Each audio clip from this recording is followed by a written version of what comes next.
Sasa Mtume SAW alipokuwa ameswali pale na Jibril, wakatoka kama hapa na kwenda hapo chini kwenye msikiti wa Istikhama. Ndio.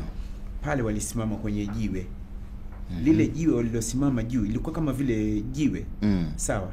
Na halikuwa na pango.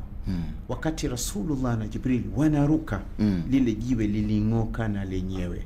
Allahu akbar. Allahu aalam, sijui lilingoka vipi. Wanasema wanachuoni, farakazahu Jibrilu biaqibihi wa fi riwaya biqadami. Jibril akalipiga kwa unyayo wake, akaambia innaka lam tud'a au innaki lam tud'a, wewe hujaalikwa. Tunapata fundisho gani hapa? Kwamba lile jiwe lilikuwa linaruka na lilingoka kutoka ardhini, likangoka, likali namfuata Mtume na Jibril. Limengoka size kutoka kama hapa kwenye zulia studio mpaka kufika kama hapo juu ya dari. Jibril akalipiga kwa mguu, akamwambia hujaitwa. Fundisho lake ni kwamba usiende kwenye ukumbi kama hujapewa kadi. Sawa. Sasa tembeishi nayo ya ndugu yangu. Anasema mshakatembea ananijua mimi, nyinyi mnanisiwe mimi siingie. Mimi siingie. Hujalikwa, lete kadi.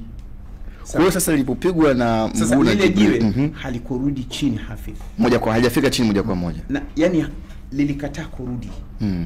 Lilikuwa limeshangoka toka chini. Ndio. Mpaka pale. Hapa chini pako free. Hivi kama unavyoona studio. Na zimewekwa ngazi sehemu mbili. Kuna ngazi za kushuka na ngazi ya kupanda. Huku nyuma imefungwa kamba. Huku nyuma wanaswali akina mama. Mbele wanaswali akina baba na kuna mihrab. Ndio. Pale. Nazungumza kitu ambacho nimefika nimeona. Sawa. Yani nimekaa pale Aqsa. Mimi kama Hashim Ahmad Rusagani. Yani nimekaa pale nimeona.